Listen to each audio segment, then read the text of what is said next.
네, 문재인 대통령은 해군 국제 관함식에 참석해 제주 해군 기지를 평화의 거점으로 만들겠다고 말했습니다.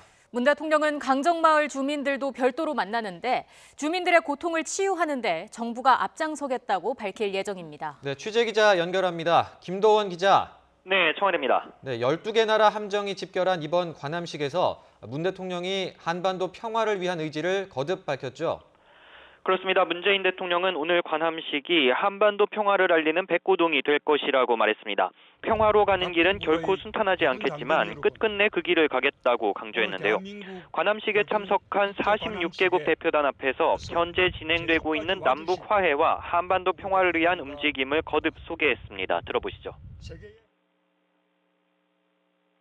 남과 북은 이제 군사적 대결을 끝내기로 선언했고 완전한 비핵화와 항구적 평화를 위한 여정을 시작했습니다. 또 문 대통령은 평화와 번영을 위해선 강한 국방력이 반드시 필요하다면서 한반도를 넘어 세계 평화에 기여할 수 있도록 더욱 강한 해군을 만들겠다고 말했습니다. 네, 관함식이 열린 제주 해군 기지는 건설 과정에서 강정마을 주민들의 반대로 갈등을 겪었는데 여기에 대해서도 언급을 했죠. 네, 문 대통령은 해군기지 건설로 제주도민이 겪게 된 아픔을 깊이 위로한다고 밝혔습니다. 그러면서 강정마을 주민의 고통과 상처를 치유하는 데 최선을 다하겠다고 말했습니다. 또 제주 해군기지를 전쟁이 아닌 평화의 거점으로 만들겠다고 강조하고 해군도 이번 관함식을 지역 주민과 상생하는 계기로 삼아달라고 당부했습니다. 이와 관련해 김의겸 청와대 대변인은 문 대통령이 처음부터 관함식을 강정마을 앞바다에서 하는 게 좋겠다는 생각을 해왔다면서 주민들의 반대를 의식한 듯 설사 갔다가 돌아오는 한이 있더라도 반드시 참석하겠다고 했다고 밝혔습니다.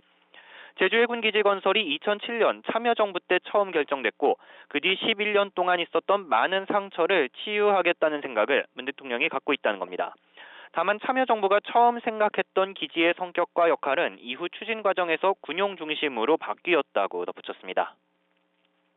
네, 관함식 이후에 문 대통령이 강정마을 주민들과 따로 간담회를 여는 것도 그런 취지죠. 네, 문 대통령 취임 이후 강정마을 방문은 이번이 처음입니다. 강정마을 주민들과 만나 지난 11년간 다친 몸과 마음을 위로할 계획입니다. 문 대통령은 주민들의 고통을 치유하는 데 정부가 앞장서겠다는 뜻을 밝힐 것이라고 김의겸 청와대 대변인은 밝혔습니다. 또 제주 해군기지가 동북아 평화의 구심점이 돼야 하고 강정마을의 용서와 화해가 퍼지길 바란다는 언급도 있을 거라고 전했습니다. 간담회는 문 대통령의 간단한 인사말 이후엔 비공개로 진행됩니다. 이에 앞서 제주 해군기지 앞에서는 군사력을 과시하는 행사로 평화를 만들 수는 없다면서 관함식 반대 주민들과 시민단체 활동가 등 100여 명이 시위를 벌이기도 했습니다. 지금까지 청와대에서 YTN 김도원입니다.